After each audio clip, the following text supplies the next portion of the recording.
मुकद्दस में से जिस विर्द का इंतखाब किया गया है अपनी तरबियत और रहनुमाई के लिए, इस्लाह और नसीहत के लिए, मुकद्दस पौलुस रसूल की जानिब से कुरिन्थियों के नाम पहला खत, उसका 10वां बाब, उसकी पहली 6 आयत में कुछ यूं मरकूम है।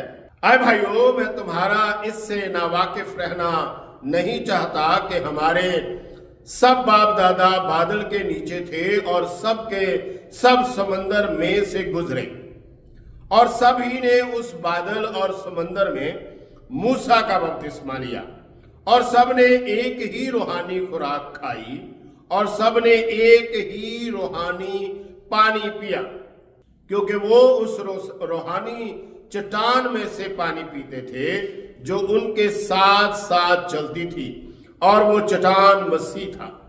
मगर उनमें अक्सरों से खुदा राजी ना हुआ, चुनाचे वो बियाबान में ढेर हो गए।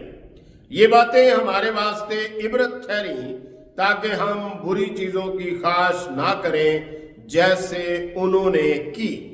खुदावंद इस कलाम के सबब से मुझे और आप सबको बड़ी बरकतों से नवाजे।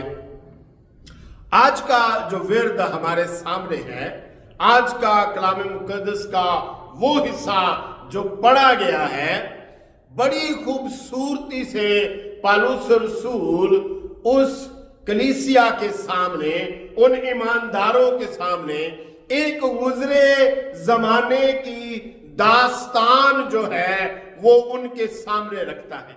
यूं पौलुस रसूल एक तस्वीर बनाता है जिसके 2 पहलू हैं। वो 2 तस्वीरें हमारे सामने रखता है। एक बियाबान की कलीसिया है और एक सयून की कलीसिया है।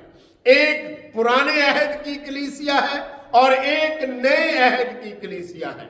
वो इन दोनों तस्वीरों को हमारे सामने रखता है, और 6ठी आयत में वो कहता है, ये बातें हमारे वास्ते इबरत ठहरी, ताकि हम बुरी चीजों की ख्वाहिश ना करें जैसे उन्होंने की।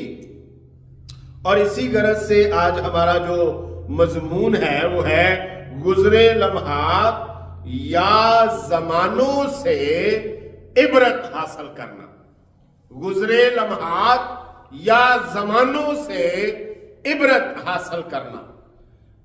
खुदावंद यीशु मसीह जब इस दुनिया में थे तो उन्होंने भी बेशुमार ऐसे इक्तबास जो है वो दिए, जो पुराने अहद नामे से, पुराने जमाने से, पुराने लोगों से, उनके आबाओ अजदाद के साथ जो है वो मुंसलिक थे, तल्लक रखते थे।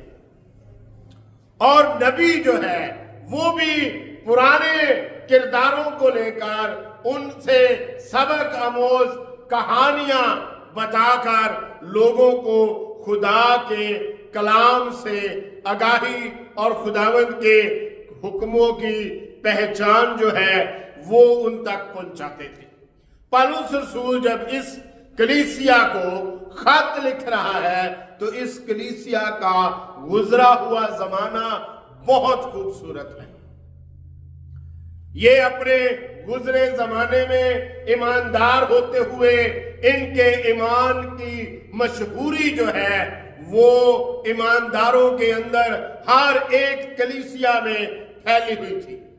लेकिन जिस दौर में पौलुस रसूल को खत लिखना पड़ा, पौलुस रसूल को ये खबरनामा उन तक पहुंचाना पड़ा, और आज वो हमारे दरमियान भी है, और हम इन खबरों के सबब से अपनी जिंदगी को एक सांचे में ढाल सकते हैं और देख सकते हैं।